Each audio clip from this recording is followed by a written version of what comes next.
សូនជាអ្នកគ្រប់គ្រងមណ្ឌលសិប្បកម្មដងតាកែវដែលមានទីតាំងនៅភូមិពងទឹកខាងត្បូងឃុំកោះស្រុកត្រាំកក់ខេត្តតាកែវសិប្បកម្មនេះមានច្រើនទម្រង់ដូចជាការកាត់ដេរតម្បាញខ្មែរតម្បាញសូត្រតម្បាញអំបោះនិងការកែច្នៃតម្បាញសរសៃចេកផងដែរចំពោះការកែច្នៃផ្លែដូងគឺជាផ្នែកដ៏ធំមួយជាមូលហេតុដែលនៅទីនេះមានឈ្មោះថា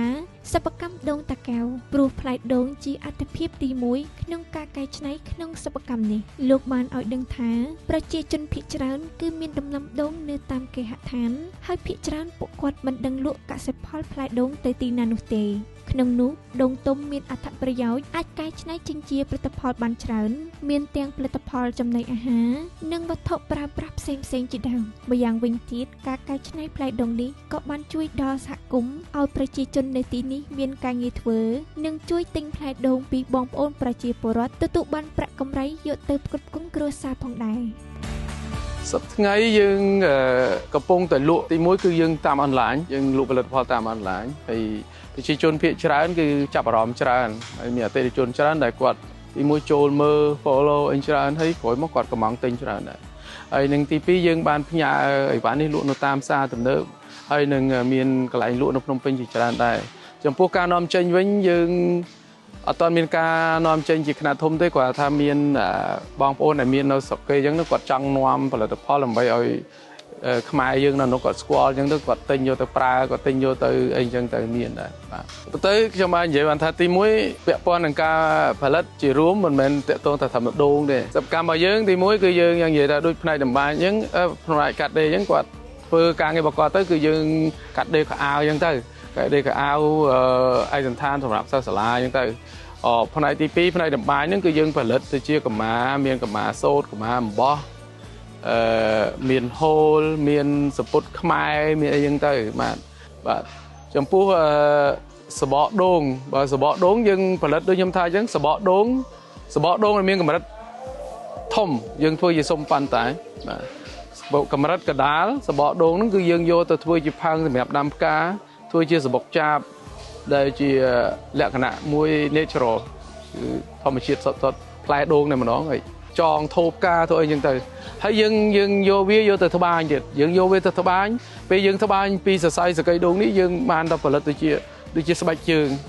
កម្រាលជូតជើងបាទទំនាប់ចានបាទកម្រាលពុំក៏មានដែរបាទនិយាយទៅយើងអាចផលិតបានច្រើនតាមតម្រូវការរបស់យើងដែលយើងចង់អញ្ចឹងណាសម្រាប់ខ្ញុំជាការទទួលចង់បាននោះគឺចង់ឲ្យខ្មែរយើងមានការគ្រប់គ្រងផលិតផលខ្មែរយើងអ្វីសំខាន់គឺលើកទឹកចិត្តយើងឲ្យយើងប្រើផលិតផលដែលកែច្នៃដោយកូនខ្មែររបស់យើងជាពិសេសផលិតផលនេះគឺប្លែកហើយជំនួសឲ្យការប្រើប្រាស់ផ្លាស្ទិកជ័រដែលជាឥទ្ធិពលមិនល្អសម្រាប់បរិស្ថានទេអញ្ចឹងបើសិនជាគាត់បែរមកប្រើផលិតផលដែលកែច្នៃដោយធម្មជាតិដោយពួកយើងគឺយើងមិនត្រឹមតែយើងអាចជួយផ្គត់ផ្គង់កម្រៃជូនដល់ពលកម្មរបស់ពួកគាត់ទេថែមទាំងយើងអាចជួយទៅដល់បរិស្ថានជុំវិញខ្លួនយើងគឺយើងមានបរិយាកាសល្អយើងមិនបំពុលបរិស្ថានហើយយើងបើយើងនាំគ្នាគ្រប់គ្រង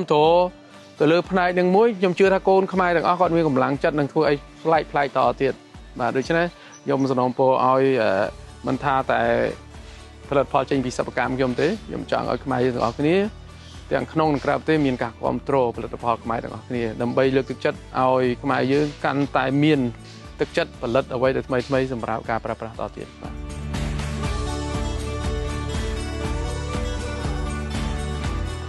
នាងខ្ញុំឈ្មោះមាសរាកាលពីមុនខ្ញុំធ្លាប់ធ្វើការនៅរោងចក្រប៉ុន្តែរយៈពេលកន្លងមកនេះខ្ញុំមកធ្វើការនៅសិប្បកម្មដូងតាកែវនេះបានរយៈពេល3ឆ្នាំសិប្បកម្មដូងតាកែវបានជួយដល់ជីវភាពគ្រួសារនាងខ្ញុំជួយដល់ការធ្វើដំណើរព្រោះអីយើងធ្វើការនៅនេះចិត្តយើងធ្វើការកន្លែងមុនហើយយ៉ាងណាមួយយើងអាចទៅជួយធ្វើការនៅផ្ទះជួយមើលកូនដាំបាយដាំអីឲ្យកូនស្រួលជាងធ្វើការងារនៅរោងចក្រតាមយល់ឃើញរបស់ខ្ញុំសិប្បកម្មដូងតាកែវនោះអាចវិវត្តទៅមុខទៀតព្រោះអីប្រទេសខ្មែរយើងអាចដូចថាមានរបស់ធម្មជាតិអាចធ្វើពីរបស់ធម្មជាតិយើងបានអាចកែច្នៃពីធម្មជាតិហើយណាមួយយើងអាចជួយឲ្យបងប្អូនប្រជាកសិករយើងមាន ការងារធ្វើច្រើន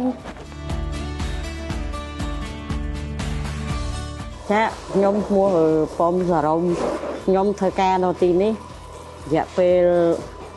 5ឆ្នាំនៅភ្នំពេញ4ឆ្នាំបានមកទៅនៅទីនេះបាន5ឆ្នាំទាំងអស់វា9ឆ្នាំហើយខ្ញុំរស់នៅសប្តាហ៍ថ្ងៃរស់នៅទីនេះរយៈពេល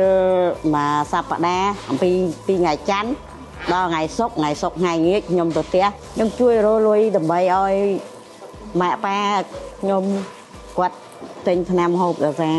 ម៉ាក់ប៉ាខ្ញុំគាត់មានជំងឺប្រចាំកាយហើយទៅពេលខ្ញុំរកទៅបានជួយដល់គាត់បានគាត់ធូរគាត់អត់សូវពិបាកតែពីមុនគាត់ពិបាកដល់ថាខ្ញុំអត់មានការងារធ្វើ